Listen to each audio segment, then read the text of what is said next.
নমস্কার, আমি কবি সুব্রত মিত্র। বেশ কিছুদিন ধরে বাংলাদেশের কিছু বন্ধুবান্ধব যারা সোশ্যাল মিডিয়াতে আমাকে ফলো করেন এবং যারা ভারত বাংলাদেশ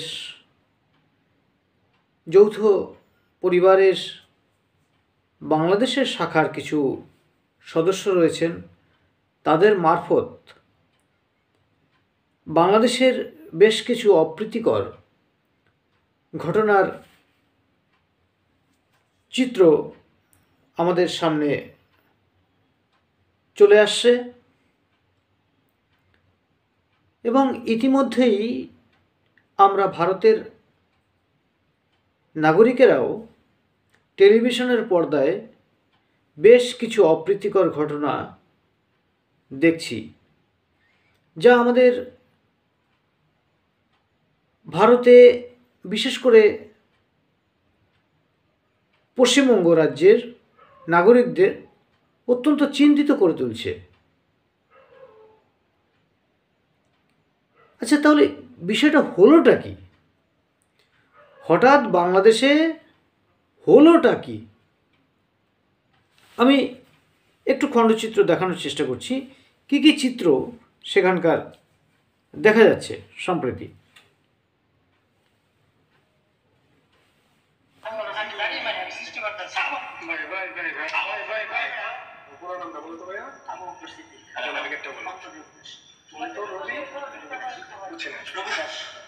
রবি দাস, বাবার নাম নরেশ দাস।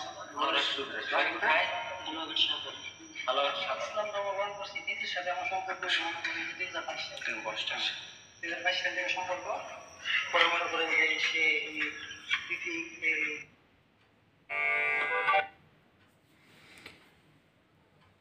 এটা দেখালাম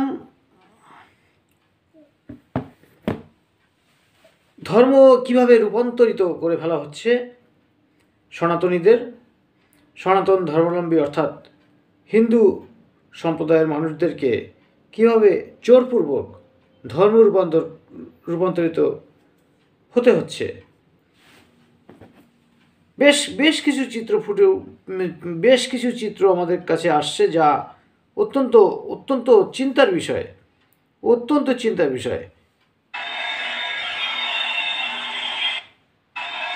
ভিডিওটা দেখুন।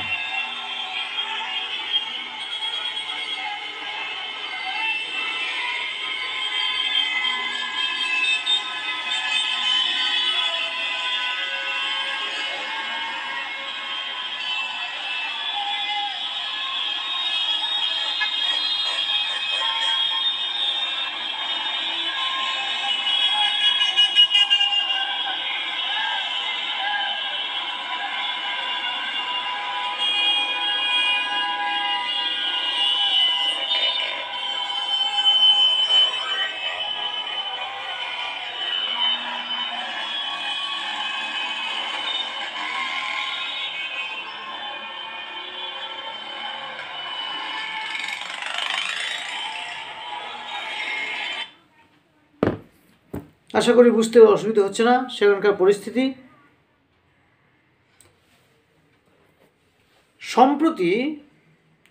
সম্প্রতি কালকের একটি ভিডিও আমার কাছে চলে আসলো। সেই ভিডিওটা দেখে আরও আপনারা অবাক হয়ে যাবেন। কি বলছে শুধু শুনুন।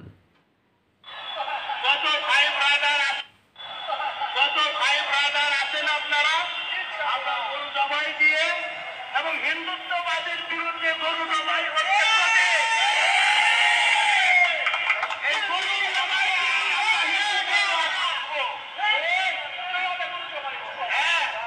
সমস্ত কিছুর বিরুদ্ধে গরু, এই গরু নিধনের বিরুদ্ধেই হবে এই গরু নিধনই হবে আমাদের লড়াইয়ের মূল শক্তি। ফলে আপনারা তৈরি হয়ে যান, আপনারা আরো হাজার হাজার চলে আসেন। এত কম শক্তি নিয়ে আমরা এদেরকে লড়াই করতে পারবো না, তুচ্ছ শক্তি। আমাদের পিছনে যারা দাঁড়িয়ে আছে এই দালাল, এগুলো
বাংলাদেশের মানুষ।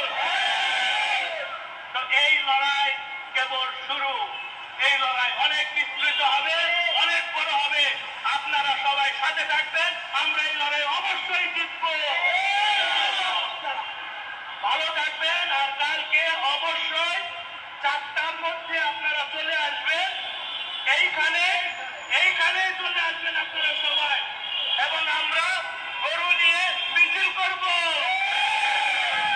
এবং গরু জবাই করে আমরা সবাই মিলে খাবো।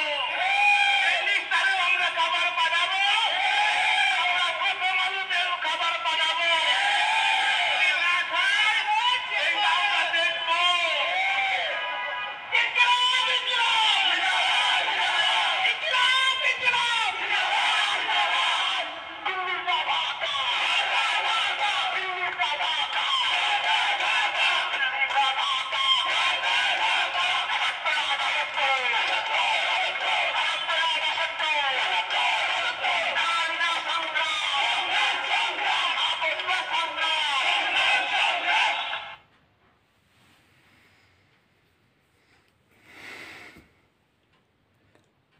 শ্রোতা বন্ধু, তাহলে আর বুঝতে আর বাকি নেই আপনাদের।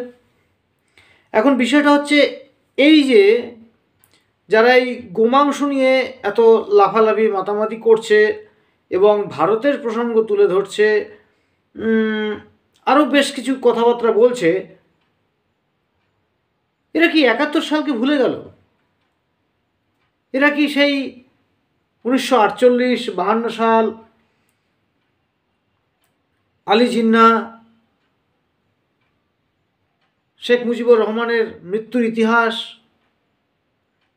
ভাষা আন্দোলন, বাংলাদেশ কীভাবে স্বাধীনতা পেল, সব কিছুই কি ভুলে গেল? তাহলে সেই নতুন যে স্বাধীনতা আন্দোলনের ডাক দিয়েছিল এই 2024 সালে, যা আমরা দেখলাম, সেখানে তারা নতুন করে শহীদ বানালো, নতুন করে স্বাধীনতা যুদ্ধ করলো, সংগ্রাম করলো, নতুন করে তারা অন্তর্বর্তী সরকার গঠন করলো, তারা দেশের প্রধানমন্ত্রীকে তাড়িয়ে দিল, ভারত বিদ্বেষী স্লোগান, ওখানকার সংখ্যালঘু অর্থাৎ হিন্দু সম্প্রদায়ের ওপর এত অত্যাচার, নিপীড়ন, ঘরবাড়ি জ্বালিয়ে দেওয়া, পুড়িয়ে দেওয়া, তাদেরকে তাড়িয়ে দেওয়া। ইউনূস বাবু কোথায় এখন? তাহলে সেই ইউনূস বাবু কোথায়?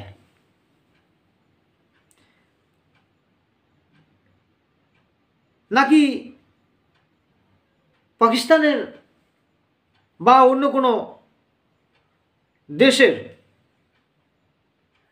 ভারত বিদ্বেষী বা ভারত বিরোধী চক্রান্ত বাংলাদেশের মানুষের মধ্য দিয়ে করানো হচ্ছে? তাই আমি বলবো, আমি একজন ভারতবাসী হিসেবে ভারতের অন্যতম বন্ধু রাষ্ট্র বাংলাদেশ, সেই বাংলাদেশে যখন এই চিত্র দেখা যাচ্ছে এবং ভারতের আশেপাশের অনেক দেশ তাদেরকে ব্যবহার করে ভারতের বিরুদ্ধে চক্রান্ত করতে, হয়তো কোনো একটা বড় শক্তি কাজ করছে।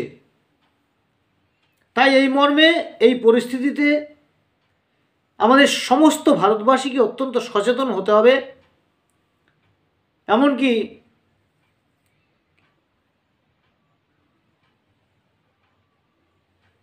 আমাদেরকে আরও বেশি করে সংঘবদ্ধ হয়ে থাকতে হবে।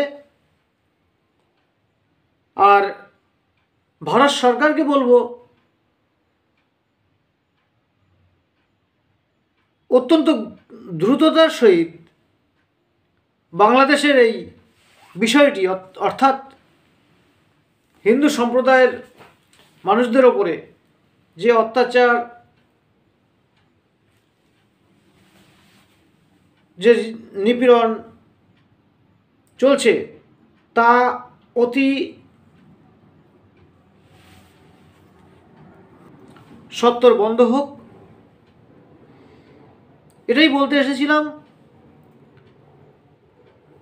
ইউনূস ফানুস হয়ে গিয়ে বাংলাদেশের যে এই যে বর্তমান চিত্র এবং বাংলাদেশের মানুষরা বুঝে বা না বুঝে যেভাবে ভারত বিদ্বেষী কার্যকলাপ চালিয়ে যাচ্ছেন, তা আগামী দিনে বাংলাদেশকে আরও নিচে বা অবনতির দিকে নিয়ে যাবে বলে আমি মনে করি। তাই আমি বলবো, প্রত্যেক বাংলাদেশবাসীকে বলবো, আপনাদেরকে অনুরোধ করছি, আপনারা এভাবে দেশকে পিছনে নিয়ে যাবেন না। আপনারা দেখুন, বিগত দিনে শেখ হাসিনা, মাননীয় প্রধানমন্ত্রী শেখ হাসিনা ক্ষমতায় থাকাকালীন বাংলাদেশকে বিশ্বের দরবারে কোন জায়গায় পৌঁছেছেন। অর্থাৎ ভালোকে ভালো বলতে হবে, খারাপকে খারাপ বলতে হবে। আপনারা সজাগ দৃষ্টি সহকারে নিজের দেশকে ভালোবাসুন। কোনো রকম ধর্মীয় ভেদাভেদ না করে দেশবাসী হিসেবে সকলকে নিয়ে চলুন। দেখবেন আপনারা নিজেরাও ভালো থাকবেন এবং আপনার পার্শ্ববর্তী দেশ, রাষ্ট্র বা প্রতিবেশী তারাও ভালো থাকবে। তাই আমি প্রত্যেক বাংলাদেশবাসীকে অনুরোধ করছি, আপনারা শান্ত হন, এভাবে হত্যালীলা, এভাবে হিংসাহিংসি করবেন না। এবং ভারত সরকারের প্রতি অনুরোধ করছি, আপনারা অত্যন্ত শক্ত হাতে বিষয়টি দেখুন, বাংলাদেশে কেন এরকম হচ্ছে, কি পরিস্থিতি, প্রয়োজনে আন্তর্জাতিক যে জায়গাগুলো রয়েছে সেখানে বিষয়টি নিয়ে আলোচনা করুন। এই বলে আমি আমার বক্তব্য শেষ করছি। ভালো থাকবেন, ধন্যবাদ।